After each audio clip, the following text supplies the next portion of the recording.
Sorry. It was okay. Yes. Yes. So how are you doing? Physically good, but mentally not. I'm on fight mode. Yes.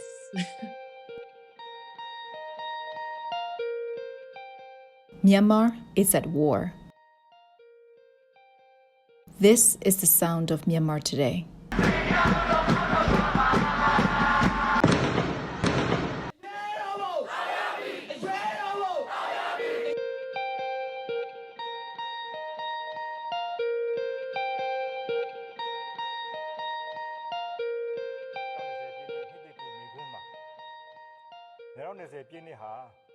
You must be wondering what's going on in Myanmar.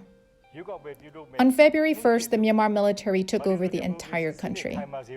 The reason? They weren't happy with the election results. They thought they were going to win against the Democratic Party led by Nobel Peace Laureate Aung San Suu Kyi. Instead, they lost by a landslide. Rather than accepting defeat, they locked up all the democratically elected officials and detained journalists and activists. They've also been on a killing spree against unarmed protesters and civilians.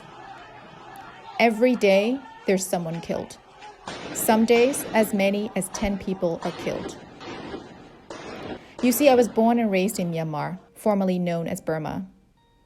Seeing indiscriminate killings, heartless beatings, and sexual violence by the military bullies breaks my heart and makes me angry.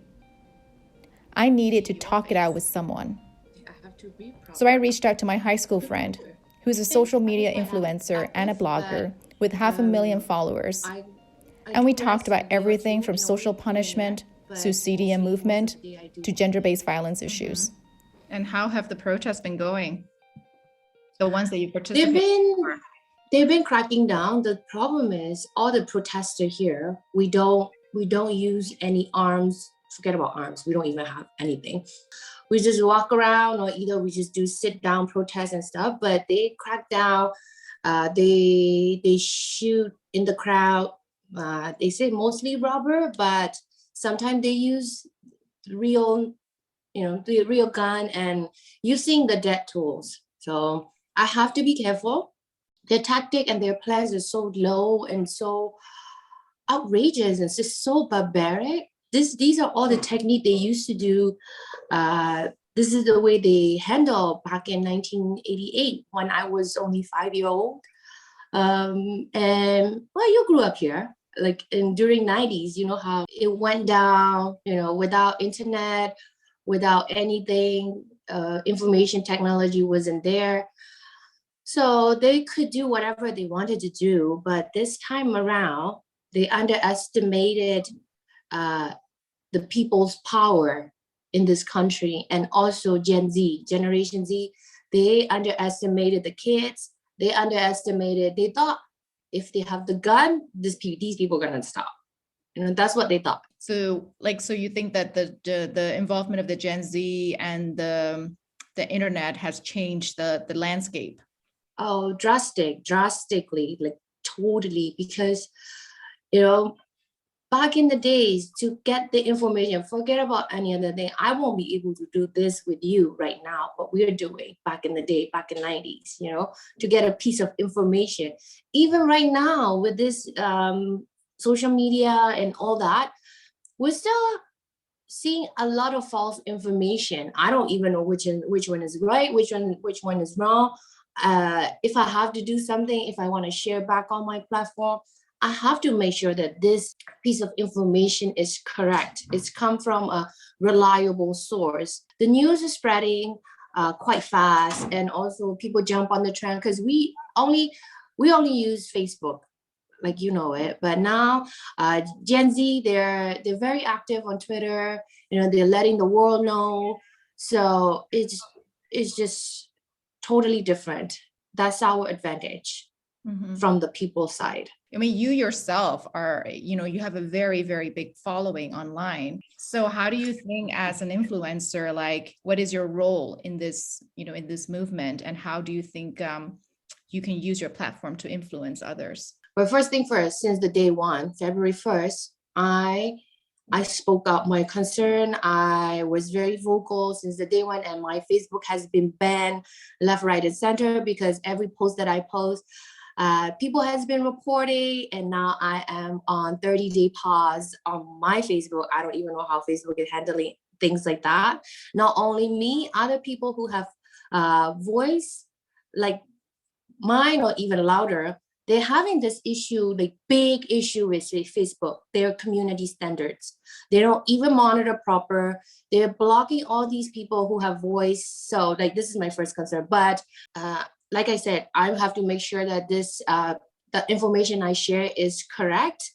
So that's the first thing I do. And also the second thing I do is since day one is I let the people know that I am with them. I am the people. I am one of the people, and I am in this fight together because, people follow me, people for other different reasons, but this difficult time comes, I have to make sure that I am together with the people. I am for the people. I am the people.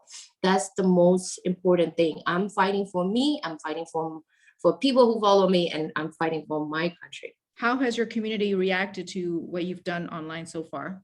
95% on my side who are pro military coup. I think there are like 5% for that, 5% of them. But the funny thing is they don't comment with their own name. They don't have photos. I don't even know who they are. So 95%, it's good. It's from my side, and 95% we're fighting for this. Are you concerned at all about losing followers? Not at all. This is not popularity contest. This is not me joining the site to make sure that my social media platform is growing, or I am not asking for anything. I am actually letting people know that I am fighting too.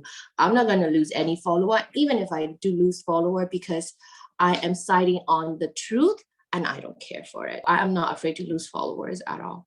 If anything, I think I gain more followers.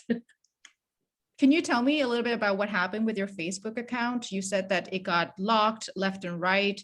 What happened there, and how do you feel about it? This is such a complete betrayal because they said, oh, your post doesn't follow community standards. Okay, what are the community standards?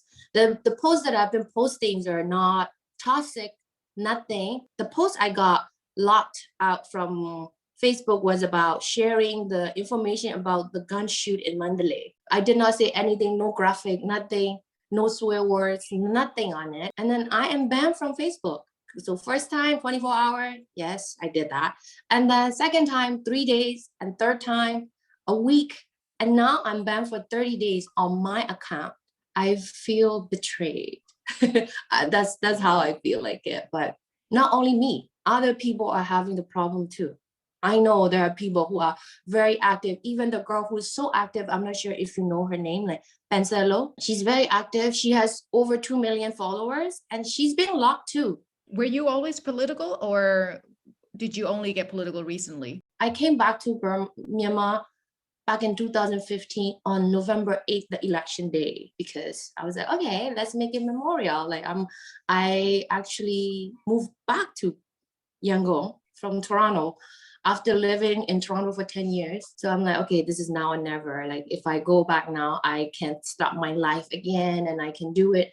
I voted for NLD both times anyway, in 2015 and 2020. I couldn't say I was political, but I could say I want my country to be in better place, in better hand, because I have tasted the actual freedom and respectful environment in Toronto, Canada. You know how Canada is. So, I was so hopeful. The situation forced me to be political. And how are you getting other people who aren't politically involved to be politically involved? Even my mom, even my aunt, 75-year-old, they're out there doing protests for an hour or two, whatever they can. They're doing. Everyone around me is very, very active on social media. If someone is saying against something, or if I don't agree to what they say, you know what? The good thing about social media is blocked. So I've been blocking a lot of people. I think a lot of people has been blocking me and reporting me. People around me, everyone around me, we are on the same side. We are doing the same thing. So regarding the social punishment, what are your views on it? Do you condone it? It has to be done, because social punishment in this case, only in this particular case, I support, because we are not doing for body image. We're not doing for body positivity. We're not doing for anything. We're not doing for any race. We're not picking any religion. We're not for anything. This is not social media fame, and this is not based on social media. This is not about Instagram or anything like that. This is about our country. This is about those people has been doing whatever the heck they want since 1962 to be exact. And we've been living like this for 60 years. They are the people who got rich. They are the people who are taking advantage of the system, and only a handful of people, only a handful of their family, their connected community are the one who are getting the benefit from the country. And they are actually selling the country. We don't have any more resources left in this country. So whoever say that this social punishment is toxic or anything, I want to encourage them to dig deep. How many people has been suffering? How many people died?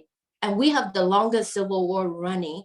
And this is the chance that we could do it. And if we don't do it in 2021 right now, and we're still gonna be like this forever. I'm enraged. I mean, my words could be harsh, but social punishment should be done, because social punishment, the only thing what they could do, they're gonna stop going to school. They're gonna have no friends and stuff. That's it.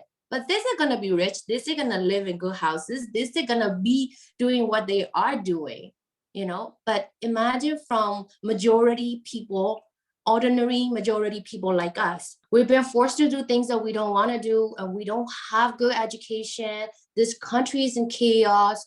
And they're the only one who's benefiting, like their children, their grandchildren, their great-grandchildren now. This is the generation of their great-grandchildren.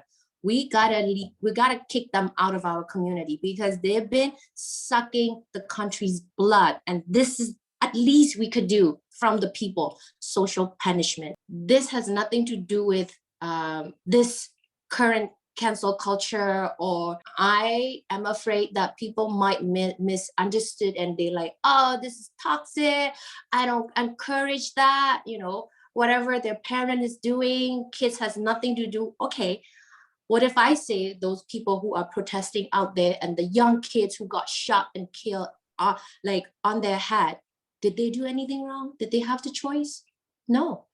We're not killing their children. We're not killing their grandkids. We're not torturing them, but social punishment is the right way. And I think it has to be done. And it is necessity. I declare that whoever is related to this military coup or military coup related business, I'm not gonna work with any of them. That you work in the entertainment industry, and that there are people who have not spoken out or who are silent on the issue. Have you had conversations with them? Have you called, like, you know, have you? Nah, I don't need to call them, because people know, because, you know, social media, because especially social influencers and those who are very active on social media, is so obvious.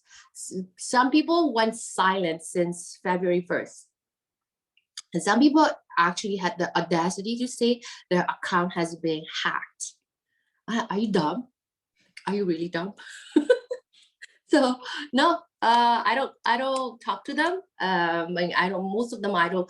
For those who are keeping silent, I don't know them personally, but yes, I know of them. I don't know them personally to actually reach out and talk to them, and I don't even have time for them. After we win this fight, if things are going back to normal and if I can work again, this is gonna be on the resume. Like, I will ask every brand who's gonna be in this campaign, how did you get involved in this? How's your, like, how did you support this? I want to know every single thing. Now I'm gonna be very, very careful about who I work with. So I just want to make sure that I don't have any connection with this military coup and this military government family run business. 53 million people don't have voice, and only a handful are actually taking away our rights and freedom. And now their kids don't have place in this community because of their behavior. In this movement, we've been seeing a lot of women involvement in the protest. What makes you think that you and young women like you can take on a bunch of men with guns? We are very, very brave. I don't even know where all this strength and all this, all this patriotism, and I dream about this. A very close friend of mine, she has a 5-year-old son. So before we started the protest, she was like, okay, I have a child, I can't be out there. I am worried about my child. So I will give you guys the support. Like her and her husband, they were planning like, okay, we're going to drop you off. We're going to pick you up. We're going to supply with food, all that.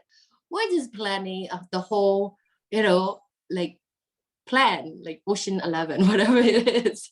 But the day that we went out and protest, actually my friend, the mother, she was like, I can't do this anymore. I have to be out there.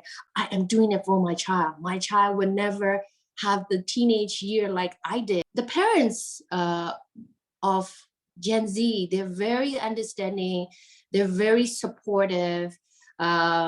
They actually support the cause, and my respect goes out to all the parents who let their children go out on the street and do this peaceful protest, and I hope all the children and all the people who go out come home safely alive.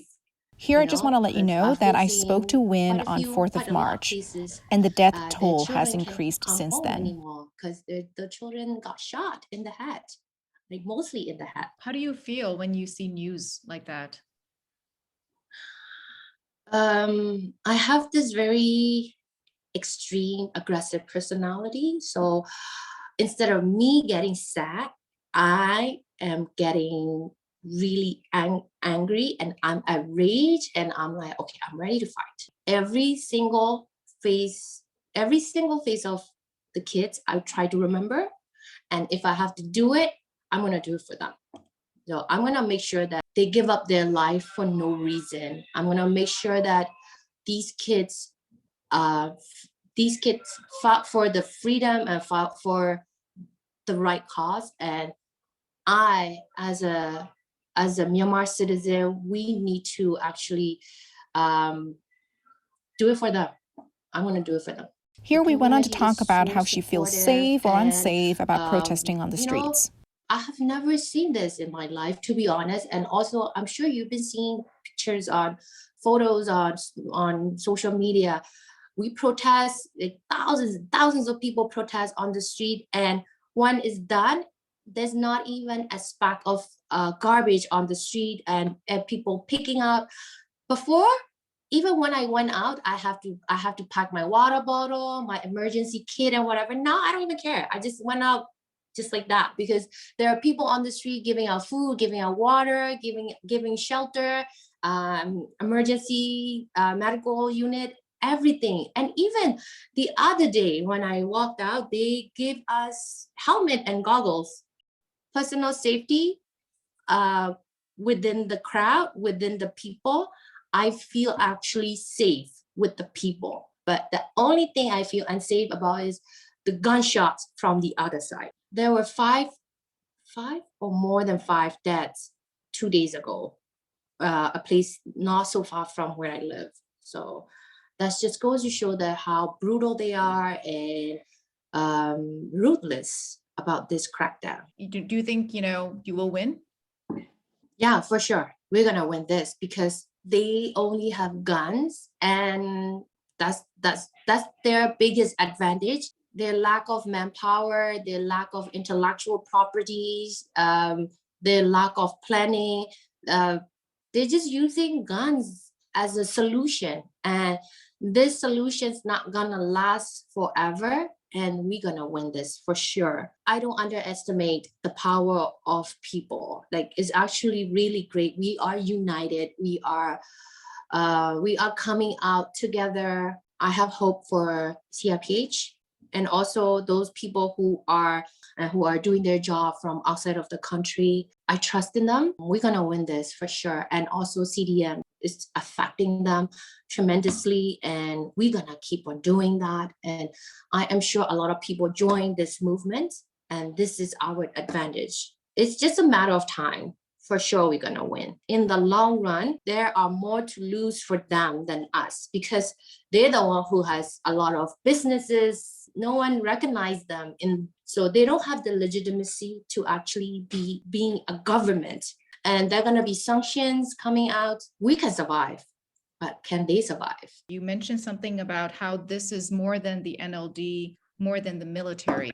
What did you mean by that? No, this is not about NLD at all. If after we win this, we want federal democracy. The Constitution from 2008, we abolished that. That's what I hope for.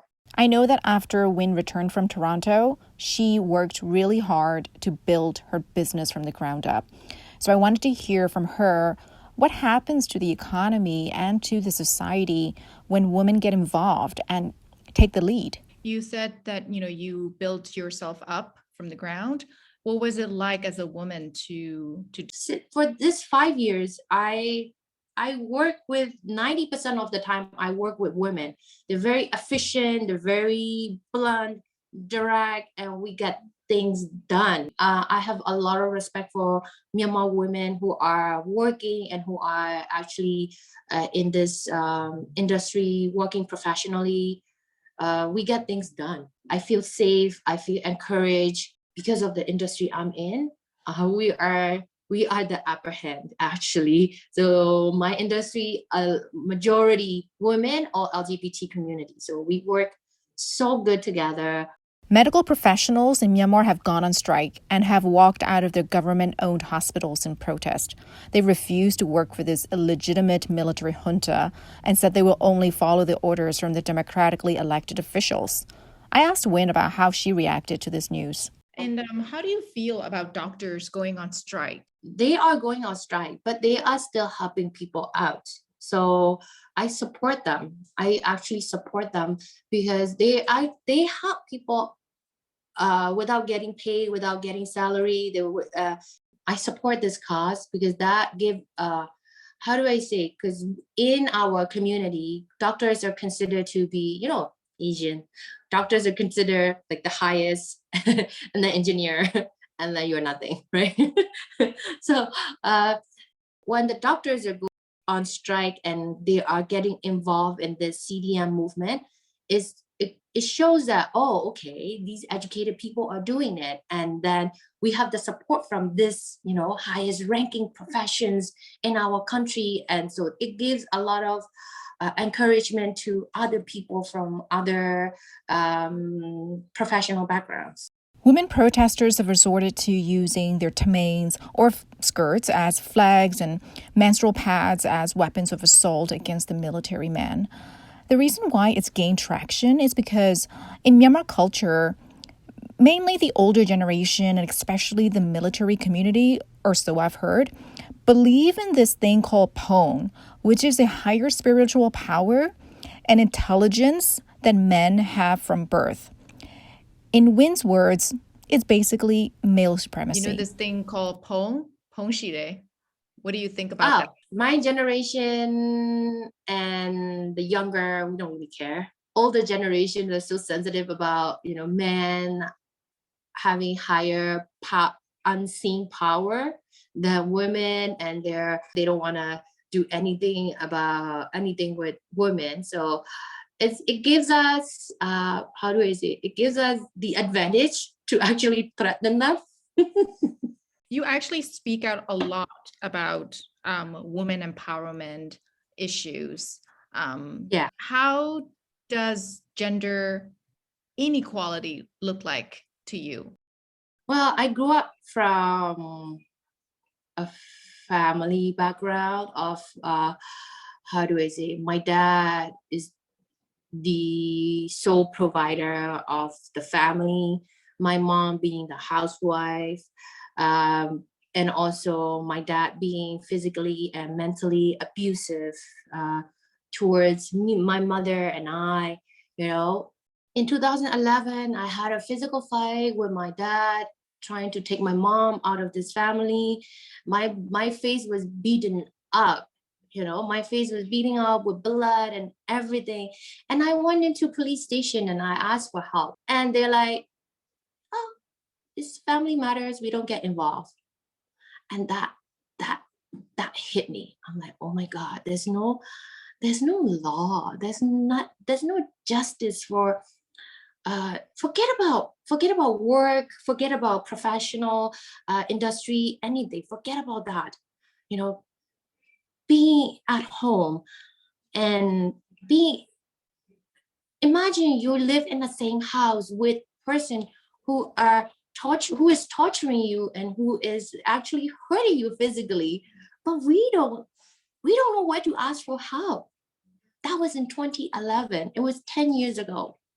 And I am sure it's still the same, you know, in this country. Like if you get beaten up by your husband, if you get beaten up by your brother or father, it's just a family issue.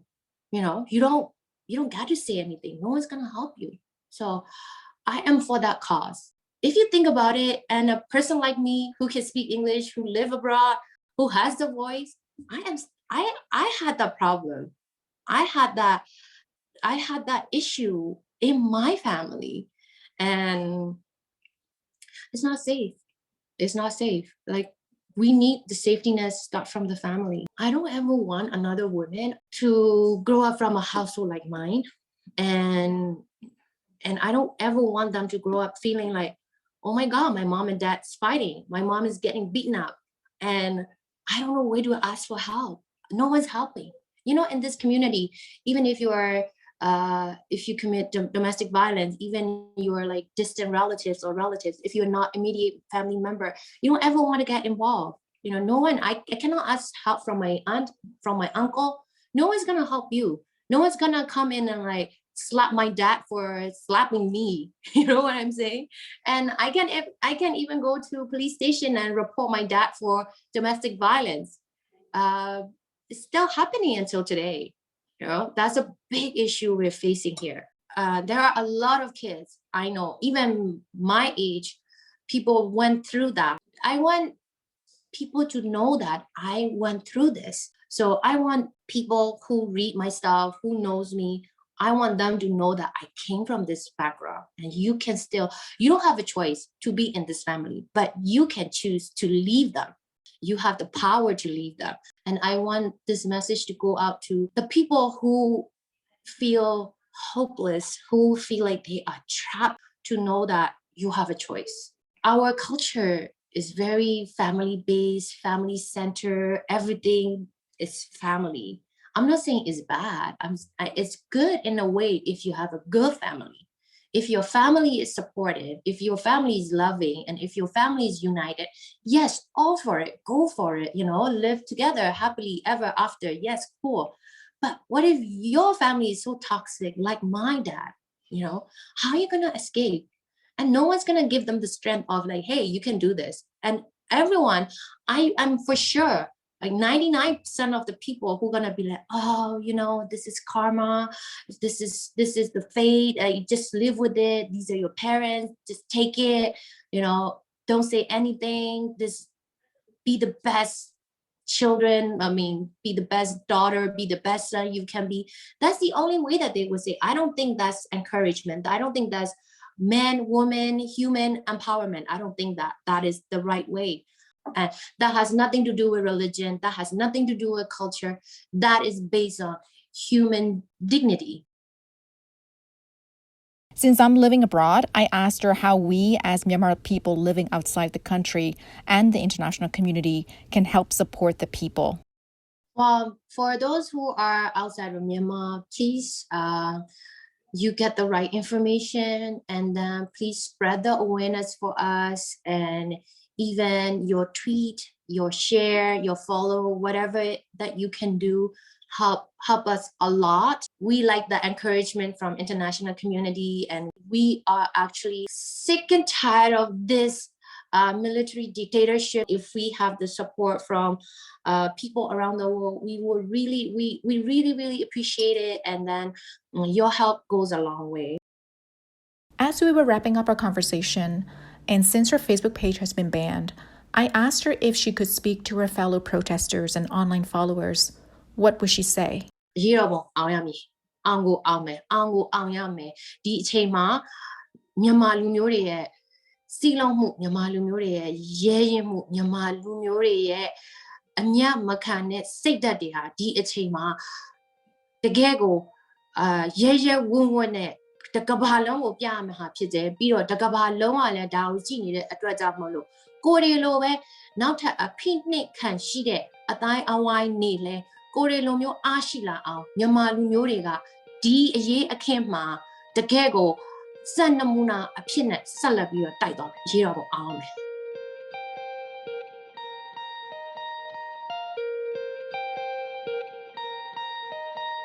Welcome to Padauk Stories. Thank you for listening.